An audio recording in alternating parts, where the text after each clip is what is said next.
Hello, it's Randi Rhodes. Here's a clip from our show, and go to randirhodes.com for the whole thing and a podcast. Buy a stinking podcast. Mary had a little man. The fall. We believe that all men are created equal. To the magnificent mosaic that is America. From radio beacon to radio beacon. I have a dream today. Change has come to America. Knock, knock. Who's there? It's a figment of your imagination. Randi Rhodes Show. Turn up your mind. I wish Rex Tillerson well. Gina, by the way, who I know very well, who I've worked very closely, will be the first woman director of the CIA. She's an outstanding person who also I have gotten to know very well. So I've gotten to know a lot of people very well over the last year. And I'm really at a point where we're getting very close to having the cabinet and other things that I want. Other things that I want. The cabinet that he wants. What? This cabinet was forced on him? These were the people he picked, okay? And they're either pleading guilty or they're facing trial with the rest of their lives in prison at the end of that trial. He picked these people. These are all his hand-picked people. He picked Betsy DeVos to head up education. He picked Tom Price to do HHS. He picked a brain surgeon to lead the housing. Okay, he picked a woman who never taught a day of school to do education. He picked Rick Perry to oversee the nuclear arsenal. Okay, he picked Mike Pompeo. He's a warmonger. Mike Pompeo is for preemptive strikes on Iran, and now he's going to make him the chief diplomat. He picked a woman now who was on site and was running torture. Prepare yourself, because I'm going to go through this torture stuff today, and it's really dank, and it's really the darkest part of American history. It's so horrible. It's so bizarre. It was absolutely worthless. The stuff that we did created a backlash to us because we stopped being on the side of democratic principles. We stopped being on the side of this is what America stands for. We're the shining city on the hill. If we capture you on the battlefield, we feed you, we care for you, we this, we that, we take care of you until the conflict is over, and then you can go on trial for war crimes if something, a country of justice. We stopped being that, and now he's going to pick Gina Haspel. This is beyond rearranging the deck chairs on the Titanic. Trump is playing musical chairs while the ship is literally going down, and he's the torpedo. He's literally sinking America on purpose. Look at how aggressive Russia has gotten, and all he does is praise them, and they're poisoning people. And in the UK, it's unbelievable. I can't understand how people are giving him money. I cannot understand it. But first, he's replacing Gary Cohn, because Gary Cohn disagreed with him as the Economic Advisors Council with the tariffs. And then Larry Kudlow is the guy he picked. But Larry Kudlow just wrote a whole essay about how tariffs are taxes, and it wipes out the whole tax cut that the American people, their $1.50 in Appalachia, got. And it's a bad plan, and you shouldn't do it, and blah. So now he's going to pick Larry Kudlow, and Larry Kudlow says, he buttered me up. By the way, it was out. I didn't know that. I wasn't watching TV this morning. And the president called, and he said, it's out. Because I don't think he was intending to put it out till tomorrow, Friday. And I said, oh. And he said, you're on the air. And he said, I'm looking at a picture of you. And he said, very handsome. It's so Trumpian. Oh, this is sick. This is really twisted and sick. How many more people are we going to get from TV? Are we going to have the Real Housewives in charge of the nuclear arsenal? You can have Teresa. Really, this is crazy. This is unbelievable. Everybody's from TV. He's gonna have a cabinet made up of Omarosa's on Big Brother. Larry Kudlow. Larry Kudlow has been wrong almost every day of his life. No, seriously, Larry, on the eve of this is what I was fighting too. In 2007, when I started telling my audience, when I started telling you guys to get all in cash if you could, to get your money out of the market, to get your money out of your 401ks, to, get as much cash as you could and hang on to your cash so that you wouldn't lose the value of your cash because the market was going to implode. It was 2007. I said, here comes the Great Recession. It's coming, it's coming, it's coming. There is something evil and unholy going on in the housing market. Something really, really sad and sick is about to happen. And everybody's, finances are going to blow up if they're in the stock market. And especially people who decided mortgages were the safest thing you could invest in. People who bought into those funds were going to get killed, okay? Larry Kudlow, on the eve of all this, in 2007, when I was telling people we're in a recession and this is starting and the jobs were starting to bleed and the stock market, Larry Kudlow said, quote, despite all the doom and gloom from the economic pessimistas, that was me, the resilient U.S. economy continues moving ahead.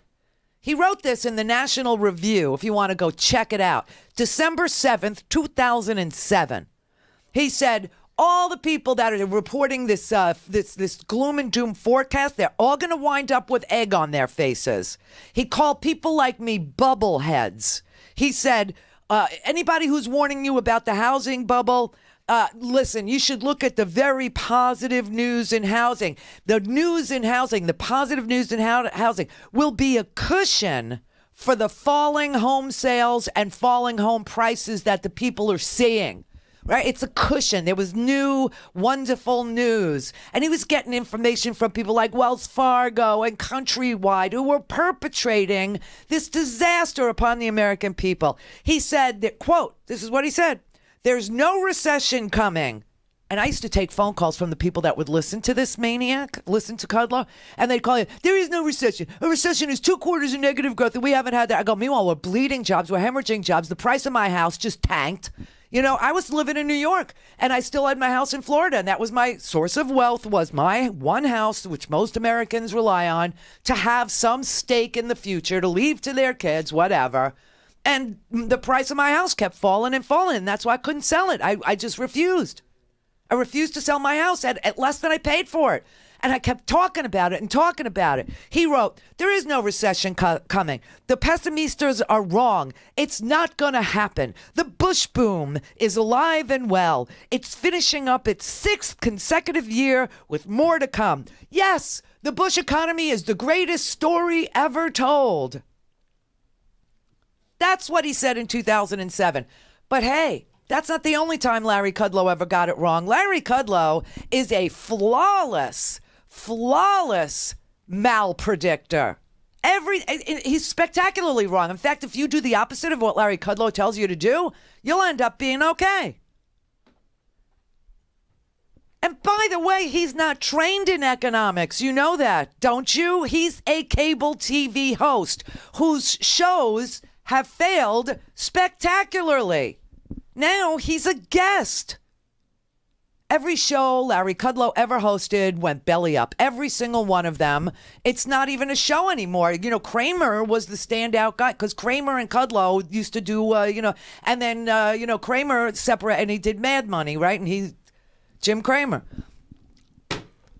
But Kudlow, who is not trained in economics, wrote in a February 5th, 2008 column in National Review, this is where he writes, said he was still betting on and buying Goldilocks for the long run. Maybe we're going to have a mild correction. This is after the market tanked. Maybe we're going to have a mild correction. Maybe not. I'm going to bet that the economy will be rebounding sometime this summer, if not sooner. We're just in a slow patch. That's all it is. Nothing to get up in arms about. This is a period in time when the economy imploded. People lost 40, 50% of their 401ks. The value of their house tanked. They were upside down in loans because they thought they had X amount of equity built up in their houses. They borrowed that limit, and then their houses weren't worth what they borrowed, and not only were their houses worth less than they thought, but now they owed more money than they could get out of their houses. 800,000 jobs a month were hemorrhaging from the economy. People were getting laid off in droves. Banks were going belly up. And he's writing, move along, nothing to see here. It's a minor correction. That's how wrong Larry Kudlow has been. And that's just recent history. But he'll fit right in with this Trump, cabinet, because we got a talk radio host who is not a scientist, who's heading up the agriculture department. We got a brain surgeon in charge of housing and urban development. He wanted his personal pilot, and God knows maybe he'll still do it, to be the federal aviation secretary. He's got a party planner, a bartender, a Meineke car care branch manager, and a cabana boy, all with plum jobs in the administration. Now he's going to bring in Larry Kudlow to advise him on economics. No wonder he doesn't know we run a surplus with Canada. And he's going to negotiate the North American Free Trade Agreement. He's going to negotiate and get us a better deal when we're running a surplus with the trade deal we already have with Canada. What the F, people? This has got to end. And just so you know, in 1993, when Clinton was president, and Clinton raised taxes ever so slightly, and the economy took off and expanded month after month after month, and GDP grew and grew and grew, and this economy added 21 million new jobs.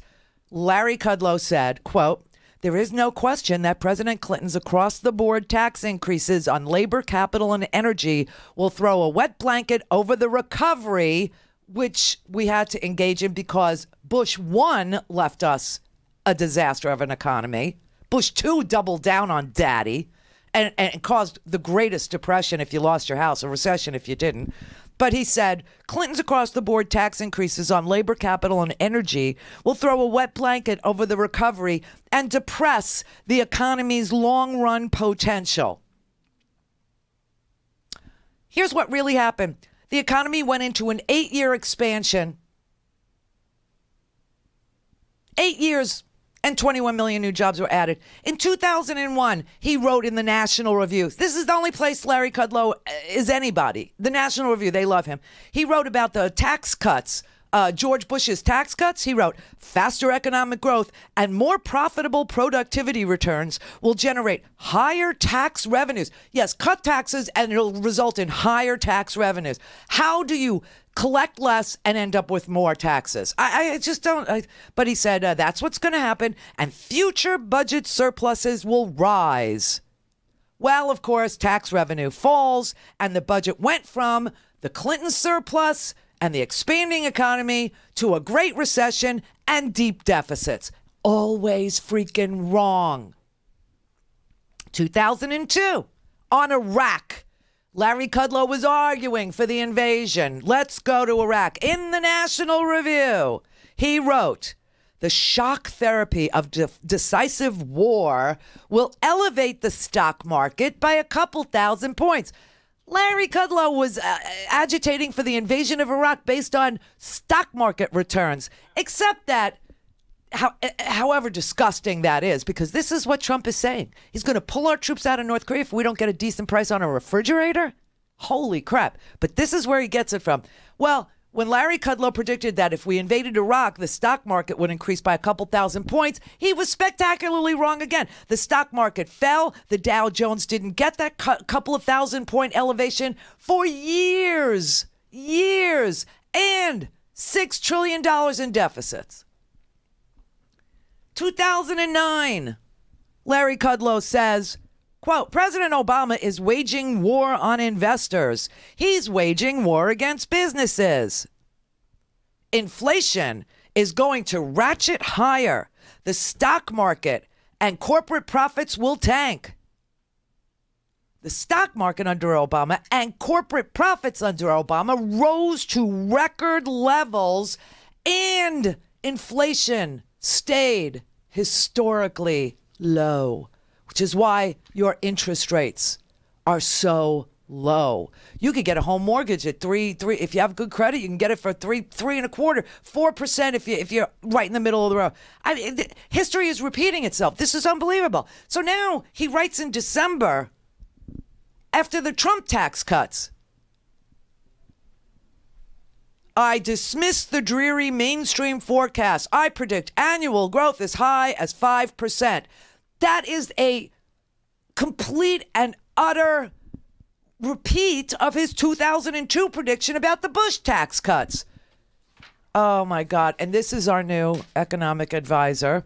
And then over in the CIA, we're going to put the torture queen. We're going to put, and let me tell you something. These people, these Republicans, I swear to God, it doesn't matter who you are or what you did or the blowback that this country suffered because we did what we did in black site prisons, because we were kidnapping people from all over the world, because we were torturing them literally to death, putting guns to their heads, putting them in coffins. Oh, my God, the crap that we did. And most Americans don't know it. Most Americans have no idea. You know, you'll listen to these ridiculous Fox News people, and they'll sit there and they'll go, so what if we poured some water in your face? You have no earthly idea what the F you're talking about because you refuse to see the truth. And so those who don't know recent history, they're doomed to repeat. Larry Kudlow, for one, he's going to repeat this economy. Oh, Jesus God. But yeah, so on the 5, they're praising this Gina Haspel woman. They love her. They don't even know who she is, okay? The first photographs of her just recently were released. Nobody even knew who she was. Now all of a sudden they love her. Why? Because Trump picks her to head CIA? I got to tell you, the lowest ranking people in the regular Army, in the regular military, they went to Leavenworth for 10 years for doing these things, but they're going to tell you, oh, well, Gina was just obeying orders. There were no orders to do this. They're going to have great leadership at state, and I love this woman. I believe her name is Gina Haspel, who's now going to lead the CIA. And, you know, people are saying that she was in charge of these black sites where there was torture that was happening. She was just following orders. She didn't design the interrogation program. She was doing what she was told to do, and she's going to be terrific. And it's a real historic moment for a woman to lead the agency. Greg. I think she should be proud of what she did. She has to make decisions that a lot of her critics don't have to make. She answered the call, and that call forces you to make decisions that could put you in jail.